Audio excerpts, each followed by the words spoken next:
Assalamualaikum warahmatullahi wabarakatuh. Perkenalkan, nama saya Septianingsih Wardani dari 12 IPA 3 ingin mempresentasikan tentang siklus akuntansi perusahaan dagang. Perusahaan dagang adalah badan usaha yang kegiatan utamanya membeli, menyimpan, dan menjual kembali barang dagangannya tanpa memberi nilai tambah.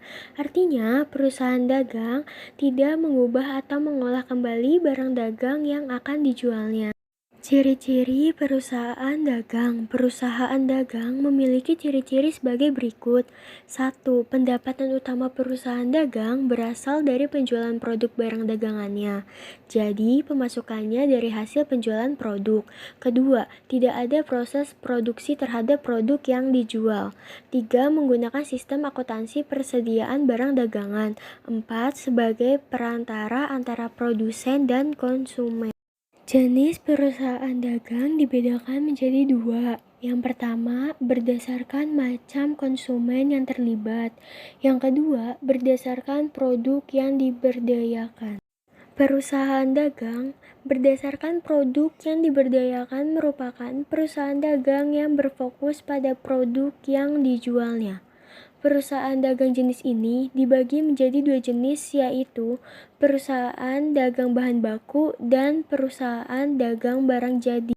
Perusahaan dagang berdasarkan macam konsumen yang terlibat adalah perusahaan dagang yang menjual produk berdasarkan konsumennya.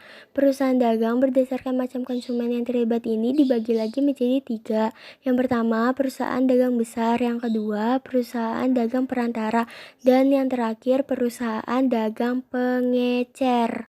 Siklus akuntansi perusahaan dagang. Yang pertama, identifikasi transaksi jurnal.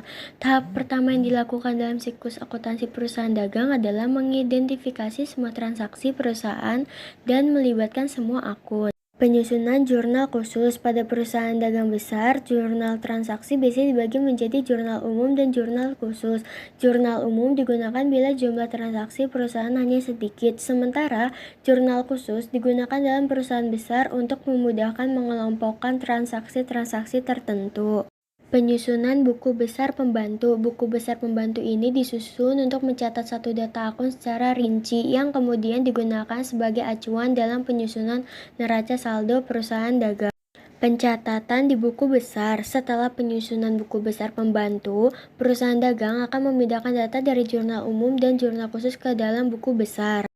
Laporan harga produk penjualan. Kalau sebuah perusahaan dagang menggunakan metode pencatatan secara fisik, harga pokok barang yang terjual dapat ditentukan saat terjadi proses transaksi penjualan.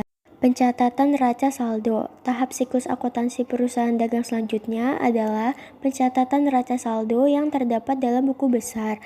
Data-data yang diambil dalam buku besar ini adalah saldo akhir setiap akun. Penyusunan jurnal penyesuaian. Jurnal penyesuaian dibuat bila ada transaksi yang mempengaruhi akun perusahaan dagang dan menimbulkan akun baru. Penyesuaian neraca saldo. Penyesuaian neraca saldo termasuk sebagai salah satu poin penting yang harus dilakukan.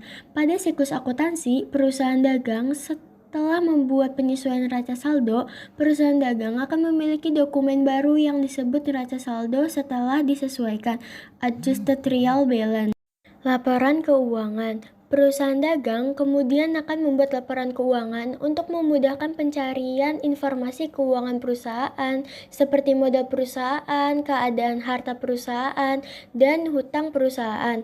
Laporan keuangan ini dilakukan berdasarkan data dari neraca saldo setelah disesuaikan. Penyusunan jurnal penutup. Kalau laporan keuangan sudah selesai disusun, perusahaan dagang akan melakukan penyusunan jurnal penutup dari akun-akun yang ada dalam laporan laba rugi, yaitu akun pendapatan dan biaya.